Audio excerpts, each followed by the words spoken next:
மணிமலை காத்து வந்தது, புலவ சத்தம் கேட்டு வந்தது, புதுநடைய போட்டு வந்தது எதுக்கு? திருப்பாட்சியை எடுத்த கையில திருக்குறளை எடுக்க வச்சவ கருப்பாகிய கால தொடணும் அதுக்கு.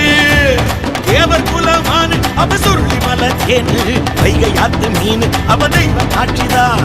உண்மையாக சொன்னா அவ எதுக்கு வந்து நின்னா, வெள்ளை என தின்னா அந்த வேலு நாச்சிதான்.